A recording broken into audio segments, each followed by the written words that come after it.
በቃ አልፈልግም ካለች በቃ ይሄን ቪዲዮ ያመጣሁት እነዚህ ባለጌ ወራዳ ልጆች ማለት ነው ለመጀመሪያ ጊዜ ጸቡ በደንብ እንዲቀጣጠል ያደረጉበት ጊዜ ነው። እንዲሁም ሜሴጅ ተልኮልኝ ነበር ዛሬ። ሰላም እናት ጋሽዬ ቤቱን ረበሹበት በበዓል አብርሽ ወደ ቤት አልመጣም ብሎ ችግር ተፈጠረ። ሩታን ብቻዋን ናት፣ ማንም የለም ካጠገቧ። ብታይ ጋሽዬ አዝነዋል። ሁላቸውም እስኪ አብርሽን ተው በሉት፣ ሁላችሁም አብርሽን ተው በሉት እባካችሁ። የሩታ ቤተሰቦችም አዝነዋል። በበዓል ልጃቸው ትመጣለች ብለው ነበር፣ ግን ቀረች፣ አልመጣችም። ውፍ ጨክናለች። የአብርሽ እህት ቡታጀራ ሄዳለች ለመስቀል በዓል። ኤልዳ ማለት ነው። ኦኬ ኤልዳ ነው እንዴ? ኦኬ በዓል ስደውል አታነሳም። ሩታ ጋር ሂጅላት ልላት ነበረ። እንግዲህ እንደምታዩት እንግዲህ ጋሽዬ ለአብርሽ ና ወደ ቤት በዓል ናና አክብር ቢባል አጅሬ ወደ ቤት አልገባም ብሏል ማለት ነው። አምጿል። እንግዲህ አብርሽ አይዶን ነው ምን እንደፈለገ አላቅም። ብቻውን እንዳትተውት ጋይዝ፣ ጥሩ ስሜት ላይ እንዳልሆነ ሰምቻለሁ።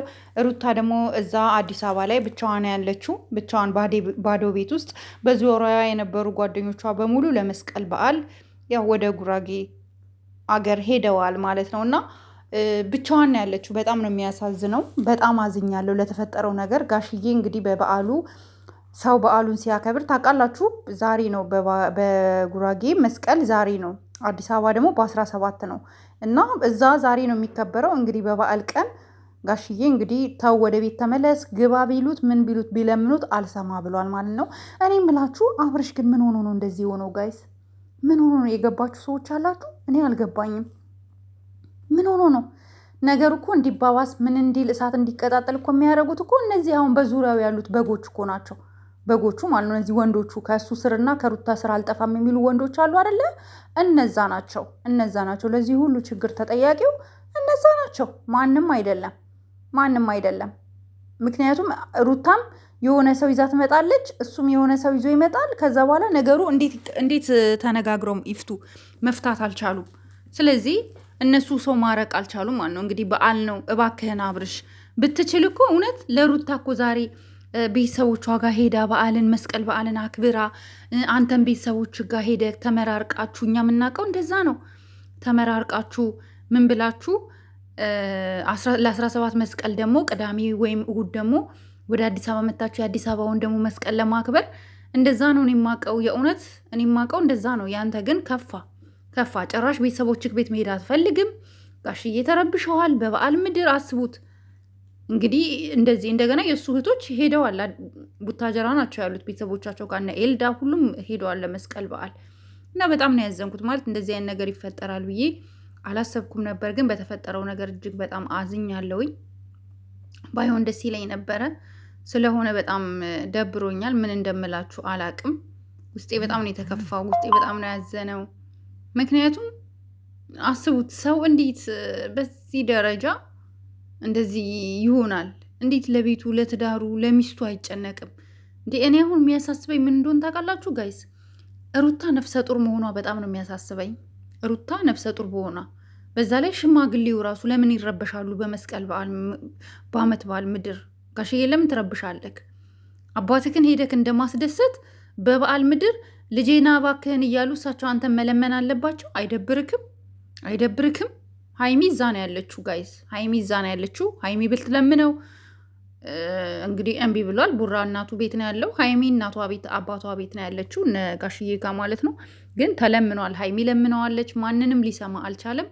እንግዲህ እናንተን የሚሰማችሁ ካለ ሁላችሁም ኮመንት ላይ ጻፉለት። በዓልን እንኳን ቢያንስ ከቤተሰቦቹ ጋር በሰላም ያሳልፍ። እኔ ግን አብርሽ ሁል ጊዜ ሲጣላ የሆነ ብቻውን ባዶ ቤት ተከራይቶ መቀመጥ፣ ገመድ ይዞ መሮጥ ምናምን ራሱ ላይ እንደዚህ ለምን እንደው የምታደርገው? ሰው ታስጨንቃለህ። ከኔ አሁን ማታ ያን ቪዲዮ ከለቀክ በኋላ ምን ይሆን ብዬ ከጓደኞቼ ጋር ሁሉ ቁጭ ብዬ እያወራው ነበረ። ምክንያቱም አሁን ብቻውን ጥለው ትሄዳሉ ብዬ አስቤ ማለት ነው። እነዛ እነ አቤል ማለት ነው። እነ አቤል እኮ ያንተን ህይወት የረበሹ የበጠበጡ ወሮ በላ በጎች ናቸው እኮ። ወሮ በላ በጎች ያንተን ህይወት የበጠበጡት እነ አቤል በጎቹ ናቸው፣ ሌላ ማንም አይደለም። ገባክ? ስለዚህ አንተ በጣም ብዙ የሚወድቅ ሰው አለ። ወደ ቀልብ ተመለስ። ሩታም ደግሞ እስኪ ሂጂ ብቻሽን አዲስ አበባ ላይ ከምትቀመጭ ሂጂ ማዘርጋ እናትሽ ቤት ሂጂ፣ እስኪ መስቀል አክብሪ። እስኪ የእናትሽ ሽታ እኮ ቀላል አይደለም። የእውነት እናትሽ ጋር ሂጂ። ይህንን ነው ልልሽ የምችለው። ምክንያቱም አንቺ ራሱ አላቅም ለምን እንደዚህ እንደጨከንሽ አላቅም። ለማንኛውም ሂጂ ማዘርሽ ጋር ብቻሽን አትቀመጪ። አንቺ ነፍሰ ጡር ነሽ፣ ምጥሽ ሊመጣ ይችላል። ስልክ ሆስፒታል የሚደውልሽ ያስፈልጋል፣ ብዙ ነገር ሰው ያስፈልግሻል።